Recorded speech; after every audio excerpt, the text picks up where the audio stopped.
Bendiciones para todos, les habla Zuleika Rodríguez de Villarreal. Es un gusto para mí poder compartir hoy nuevamente un estudio de este ciclo que se apertura nuevo del estudio de las 54 Parashot. Si aún usted no se ha sumado y es primera vez que ve este video, yo le invito a que pueda sumarse a este diseño del reino. Es un diseño para tu vida, es un diseño para mi vida, para todo aquel que es hijo del Dios eterno.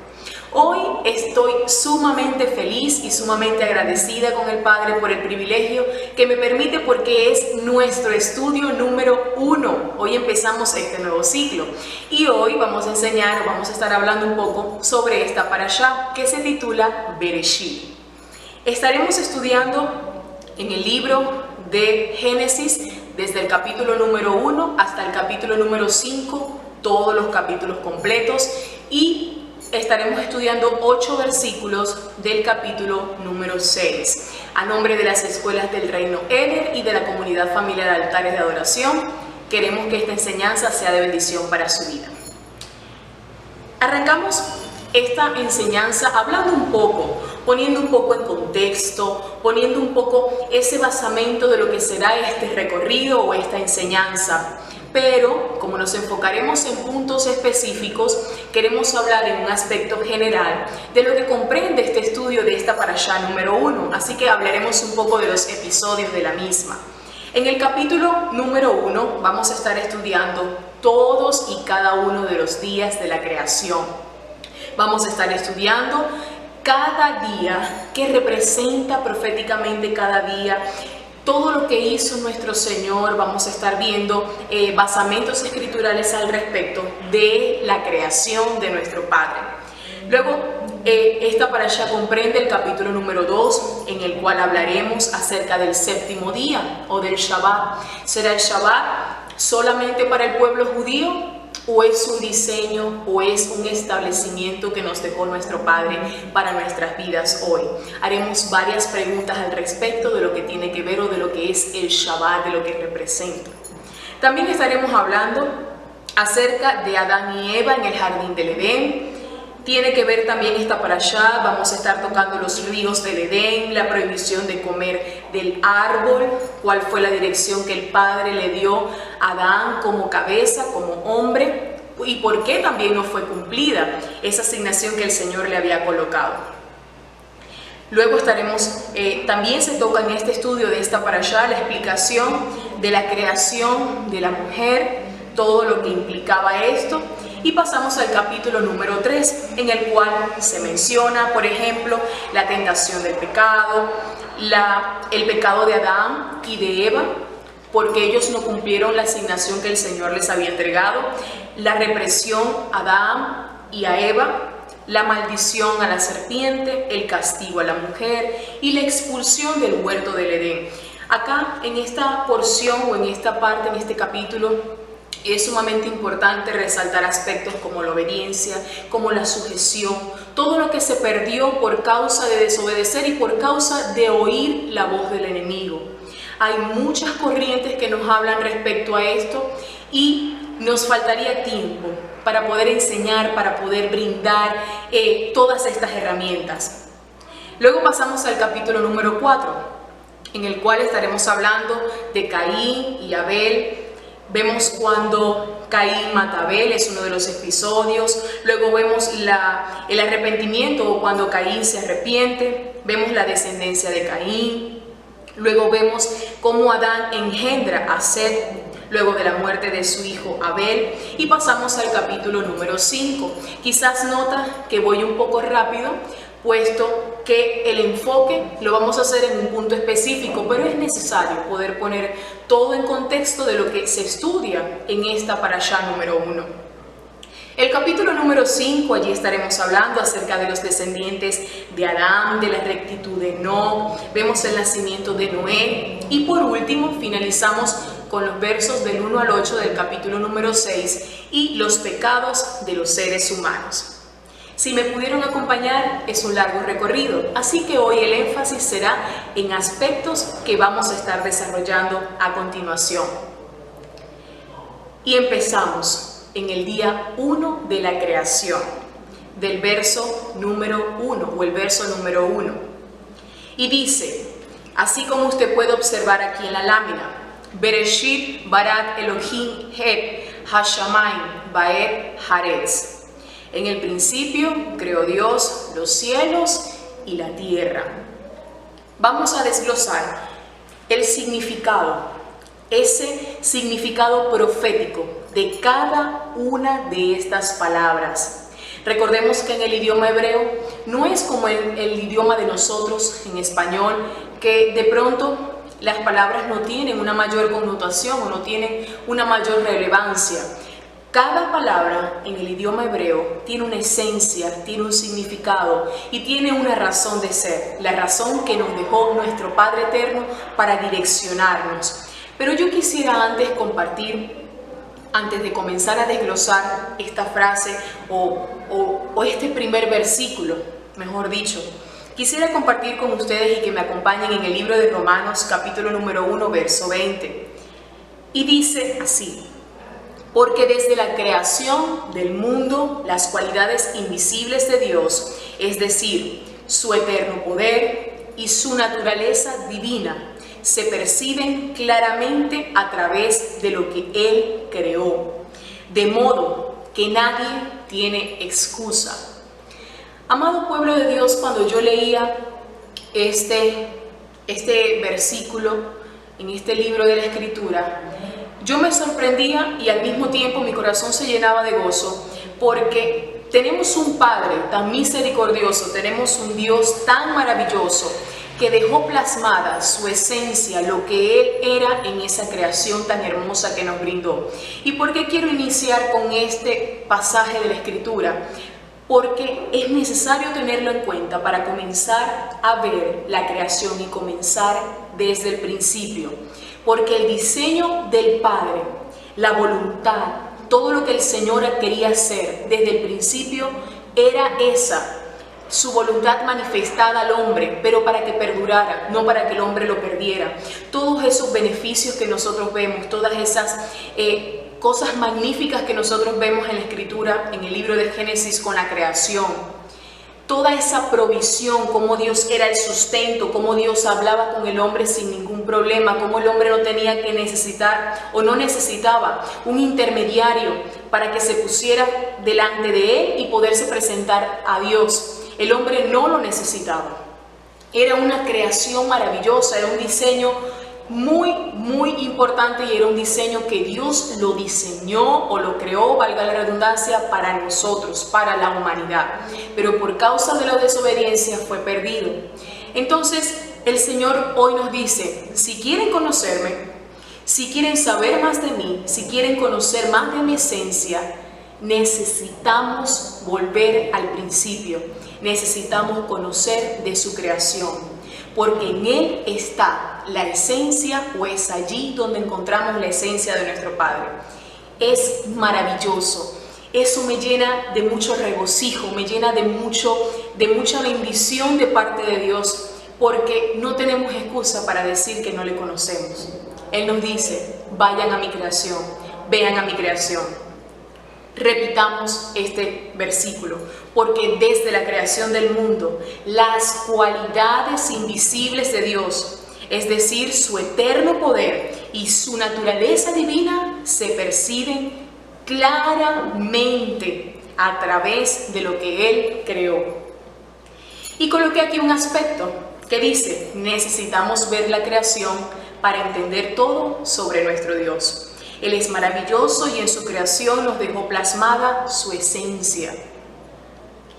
Entonces, luego de colocar este pequeño basamento, esta parte de la Escritura, empecemos desglosando la primera palabra, que es Bereshit. Hablemos del principio, Bereshit.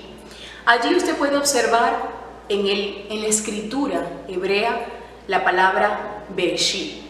En el principio para nosotros.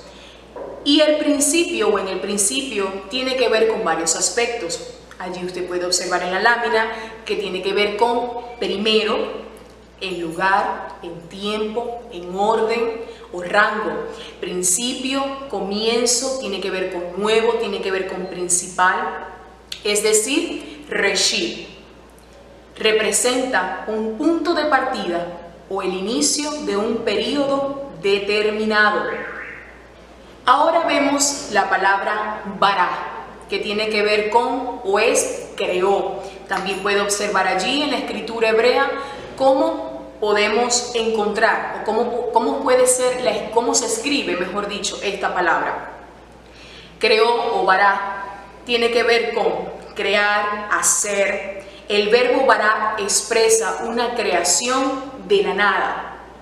La escritura dan por sentado, o las escrituras dan por sentado que Dios creó bara, todo lo que existe de la nada, lo cual refuta violentamente la teoría de la evolución o el Big Bang. Es importante hacer una pausa en este punto de la enseñanza porque la creación de Dios, el diseño de Dios es muy diferente al diseño del hombre. Cuando Dios dice creó o cuando se utiliza en el idioma hebreo la palabra bara, no se está refiriendo que Dios agarró materiales que existían previos a Él para formar algo, de ninguna manera. La palabra crear, la palabra bara, tiene que ver con que de la nada el Señor creó. Si usted ahorita quiere crear, por ejemplo, un cuaderno, usted necesitaría papel, necesitaría grapas, necesitaría cartulina o cartón, plástico para forrar, pero al mismo tiempo ese cartón se procesó de una manera, ese papel se procesó de una manera para que pudiese usted tener todos los implementos y formar ese cuaderno o formar ese libro. Usted necesita varios elementos para crear, para innovar, para formar. Es muy diferente al término bara que nos señala la Escritura, que tiene que ver con la creación de la nada. No existía nada. Por eso, a aquellas personas que dicen ser ateos, o aquellas personas que no creen en el Señor, o aquellas personas que solo y únicamente creen en la ciencia, creen y prefieren apoyar la teoría del Big Bang, de que luego de una explosión se originó la creación, prefieren recurrir a este tipo de fuentes o a este tipo de teorías porque humanamente, escúcheme, humanamente es imposible a través del raciocinio humano poder determinar y poder aceptar que el Señor creó de la nada. Esto le tumba, esto le derriba toda clase de argumento a todo científico, a toda persona que únicamente cree en lo que puede comprobar. Automáticamente le derriba todo tipo de argumento. Es muy diferente a la creación de nuestro Padre. Y eso para nosotros representa y tiene que ver con un grande significado. Tiene que ver con qué amor nos dio el Dios eterno a nosotros, qué amor, que no lo merecíamos, que no hicimos nada para recibirlo, pero que hoy en día somos parte de la creación. Usted tóquese hoy día y diga: yo soy creación de Dios. El Señor a mí me creó, el Señor a mí me formó. De la nada, Él lo hizo. ¿Por qué? Porque quiso hacerlo, porque quiso que tú existieras, porque quiso bendecir tu vida. Entonces, este término bara es sumamente importante y derriba todo argumento científico que se ha querido levantar en este tiempo. Para el hombre, a través del intelecto, del raciocinio, cuesta mucho que pueda aceptar este tipo de palabra o este tipo de mensaje. Pero déjame decirte que una mujer en la Escritura se pudo convertir en sal por desobedecer y mirar atrás. Fue la esposa de Lot. Explíqueme un científico cómo una mujer se puede convertir en una estatua de sal. Cómo un hombre, a través de proclamar una palabra, pudo hacer o pudo ser un shofar, ser un anunciante de la voz de Dios para que el sol se detuviese en una parte y pudiese derrotar en aquel tiempo a un ejército que tenía delante de ellos. Eso, para el raciocinio y para la ciencia, es algo meramente imposible, pero para el Dios que nos creó, para ese Dios maravilloso del cual hoy yo te estoy hablando, nada, escúchame bien, nada es imposible para Él. Si Él lo hizo, es por su poder. Él es la existencia misma, todo lo creado es por Él, y eso tiene que ver con bara. Luego dice la escritura, Elohim. Ya vimos el primer término que era Bereshit, Barak. Ahora pasamos al término Elohim. Usted también puede apreciar allí en la pantalla el término Elohim.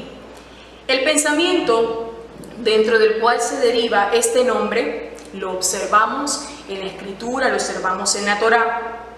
Llámese a Torá toda la escritura. Y dice que nuestro Dios o nuestro Elohim es un Ejad, o tiene que ver con ser un Ejad. Un Ejad es uno en acuerdo, es uno en visión y es uno en propósito. Es una unidad compuesta. La derivación plural de El, Elohim, es lo que demuestra esa pluralidad de las manifestaciones y el poder omnipotente, del poder omnipresente y el poder omnisciente de nuestro Padre. Elohim tiene que ver con esa fuerza, con esa unidad que está comprendida en este nombre, que es uno de los atributos de nuestro Dios. Recordemos que en la escritura no solamente vamos a encontrar el término Elohim, por ejemplo, sino vamos a encontrar el término Shaddai, vamos a encontrar en la escritura el término Yahvé, vamos a encontrar términos o nombres con los que es conocido nuestro Dios eterno. En la siguiente presentación usted puede ver que continuamos con el siguiente término, que es el término Ed. Y allí usted está observando dos letras. La primera es la letra Aleph, que tiene que ver con comienzo. Y la segunda, que tiene que ver con este término Ed, es la letra Ta. Ta, una de las representaciones es el que cierra. Ahora vamos a observar que no solamente este término Ed tiene que ver con los aspectos que yo le mencioné ahorita, sino que esta misma palabra tiene o está muy relacionada con la palabra Moed y comparten, de hecho, la misma raíz de la palabra, que es Ad. Y esto nos habla de dos letras en el alfabeto hebreo, que es puerta y nos habla de mirar. Y estas letras son la letra Dalet y la letra Ayin. Dalet nos habla de puerta y Ayin nos habla de mirar. Si formamos una oración, nos podemos sacar lo siguiente: ver la puerta. Una de las implicaciones muy hermosas que nosotros al momento de estudiar las escrituras vemos con este término Ed es que allí también está contenido lo que es nuestro amado Yeshua, porque nos habla de comienzo y nos habla de fin, o nos habla del que cierra. Entonces Yeshua, que fue creado antes de lo que existía, inclusive de que se crearan los cielos y la tierra, Yeshua ya existía. Entonces, cuando utilizamos o cuando observamos el término Ed, nos está hablando de Yeshua, el comienzo, el que cierra. Allí está contenido, en esa esencia está contenido también nuestro amado Yeshua. Entonces vemos, porque quizás en algunas fuentes pueden ver la palabra Ed como un conector o como un enlace entre una frase y otra, y no es así, porque en el idioma hebreo cada palabra tiene una razón de ser. Cada palabra está colocada en un lugar específico porque tiene una esencia, tiene una marca y tiene una proyección para nosotros. Ahora vamos a ver el siguiente término, que es Ha-Shamayim, o los cielos. Tiene que ver con bóveda celeste o cielos. En el libro de Génesis, capítulo 1, verso del 7 al 8 dice: E hizo Dios la expansión, hablando de cielos, y separó las aguas que estaban debajo de la expansión de las aguas que estaban sobre la expansión. Y fue así, y llamó Dios a la expansión cielos. Hoy en día, lo que nosotros conocemos como cielos es una expansión de aguas que el Señor mismo separó. Luego pasamos al siguiente término, porque dice la Escritura que el Eterno creó los cielos y la tierra.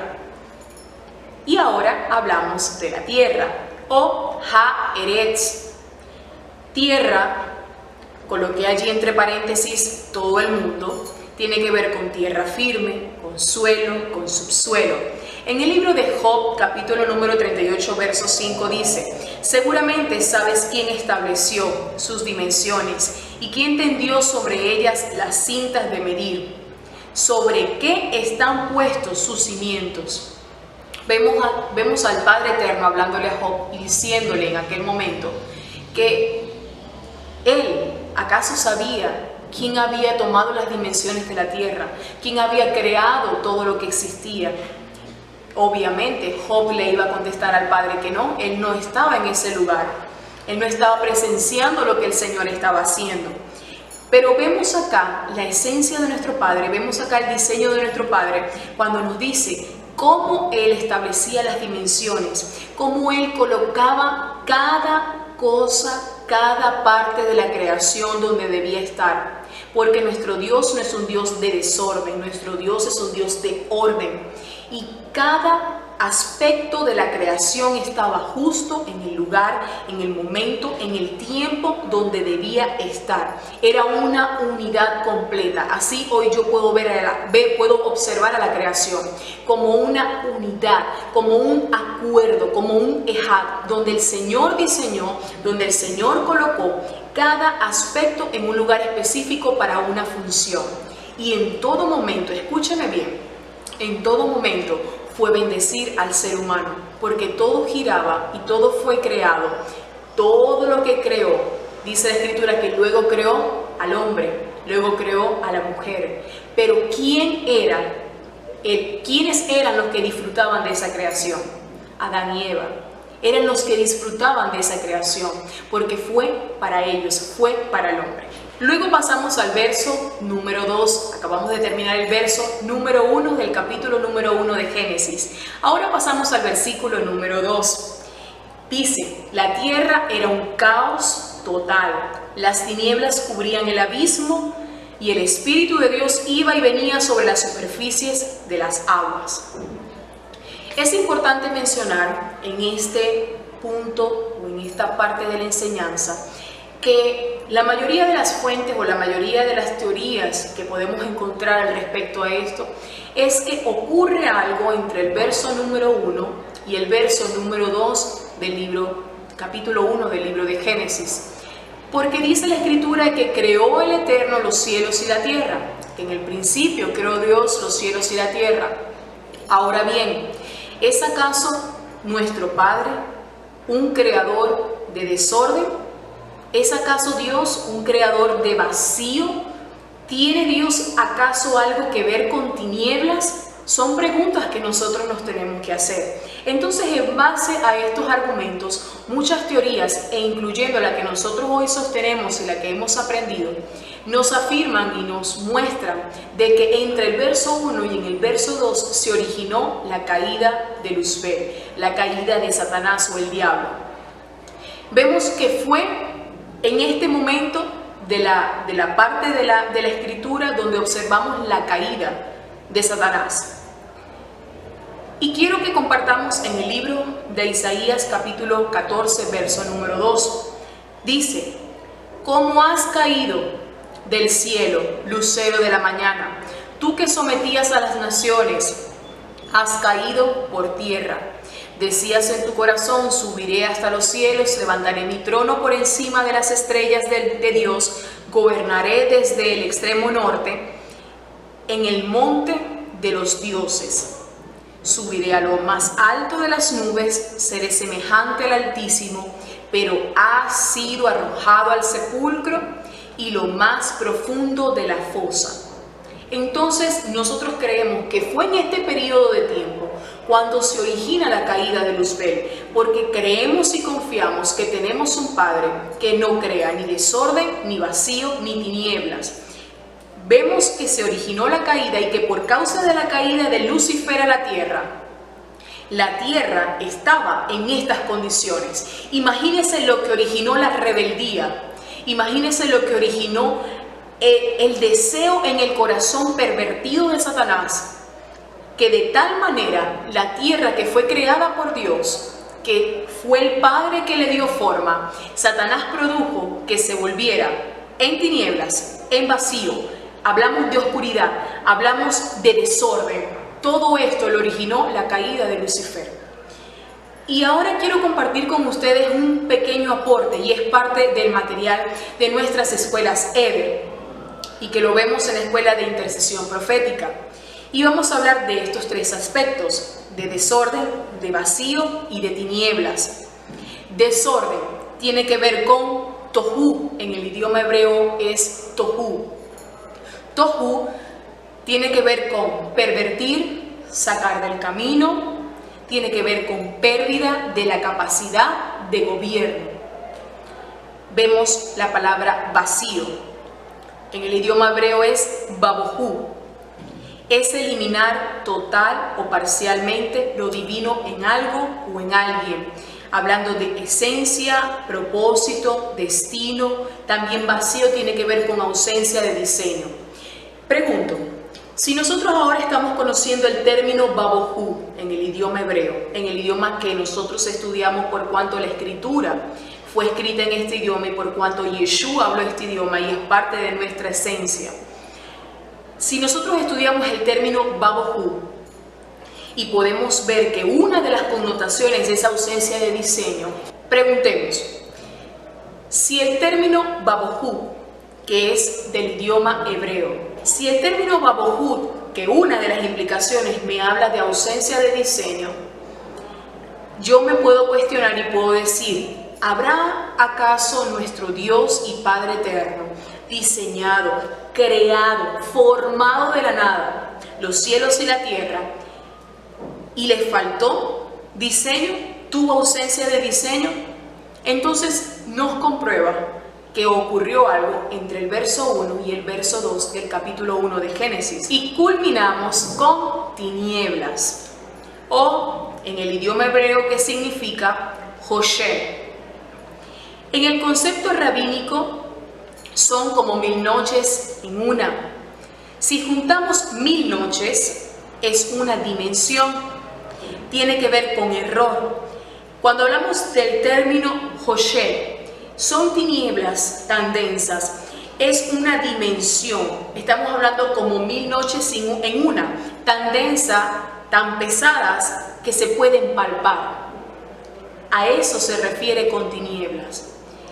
En otras palabras, cuando fueron arrojados no solamente Luzbel, sino todos aquellos que hicieron acuerdos con él para rebelarse en contra del diseño del Dios eterno y fueron arrojados a la tierra.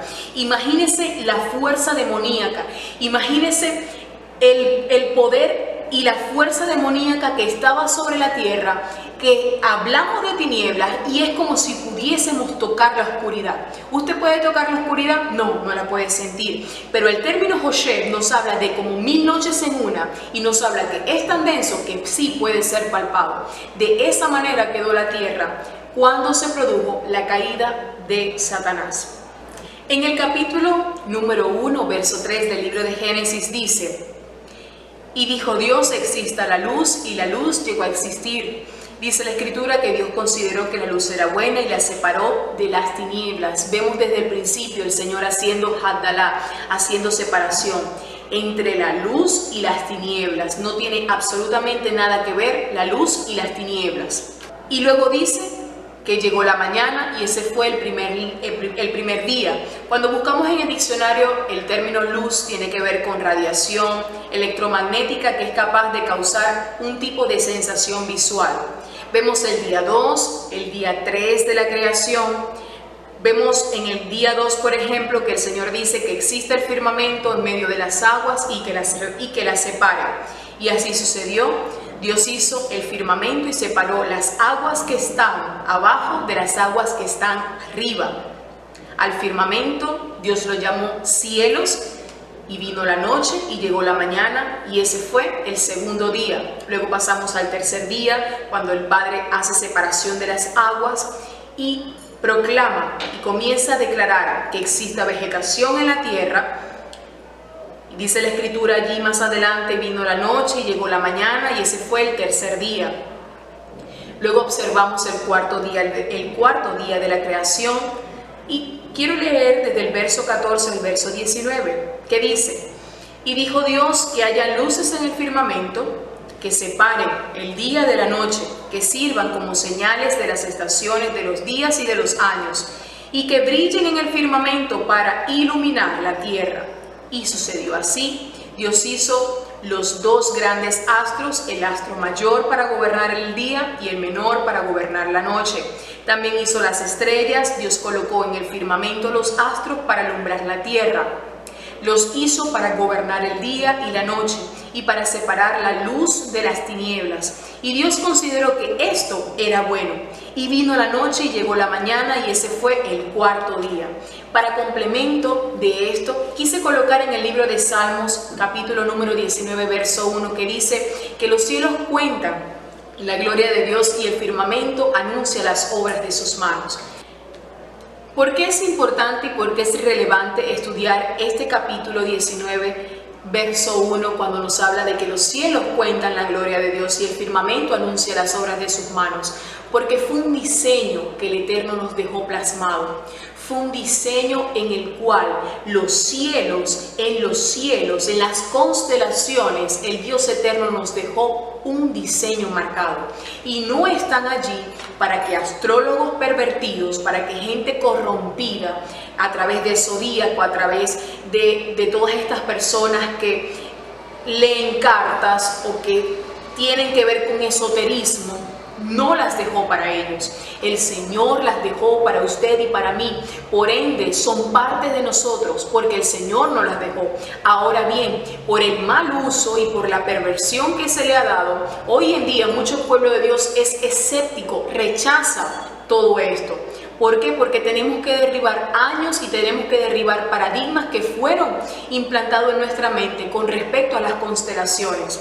Pero créame, no son de aquella persona que practica el esoterismo, son de usted y son mías, son de todo el pueblo de Dios, porque dice la Escritura que los cielos cuentan su gloria y el firmamento anuncia las obras de sus manos. Fue para nosotros, para marcar los tiempos para nosotros como pueblo de Dios.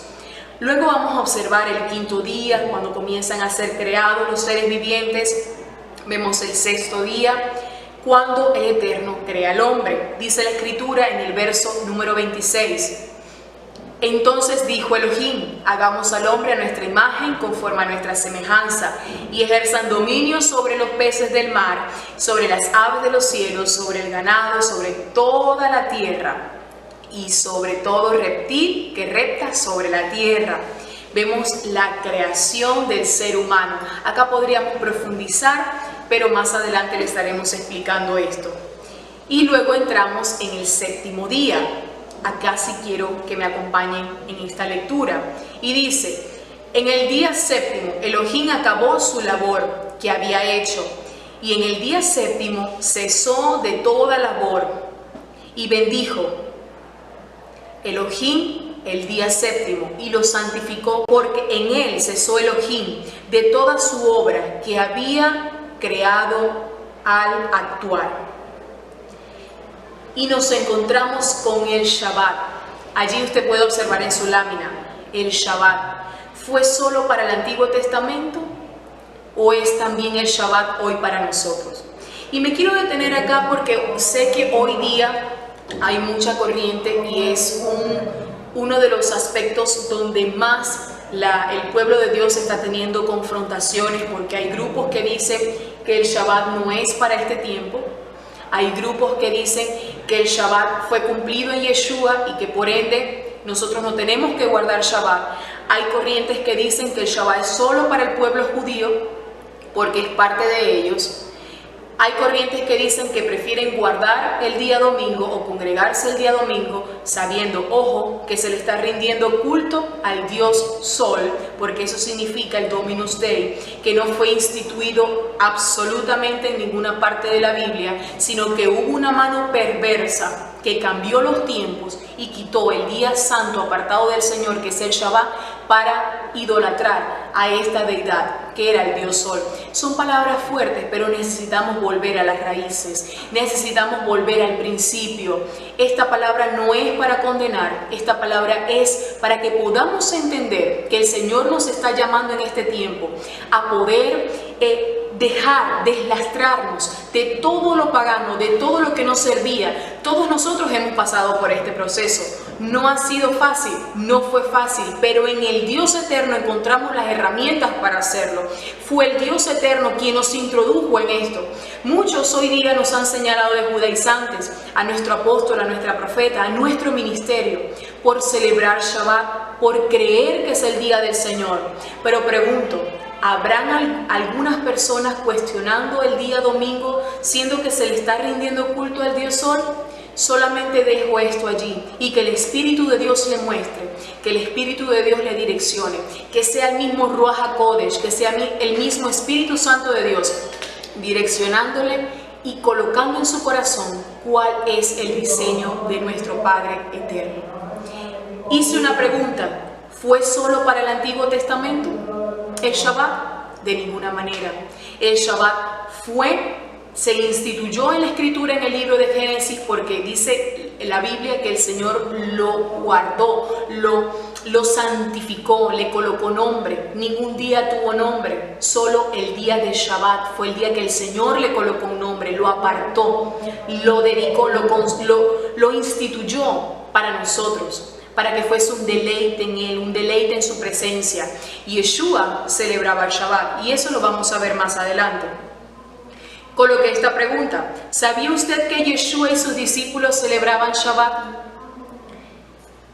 Claro, Yeshua celebraba el Shabbat. Yeshua se congregaba en el día del Señor. Y con este pasaje de la Escritura quiero terminar, quiero bendecir sus vidas, quiero darle de lo que hay en mi corazón y decirle que este es un tiempo maravilloso en el cual el Señor nos ha traído dirección y día a día nos está sumando de su revelación. En otra oportunidad estaremos estudiando más sobre el estudio de esta parashá. Así que les bendigo grandemente y espero que haya sido de mucha bendición esta enseñanza para tu vida.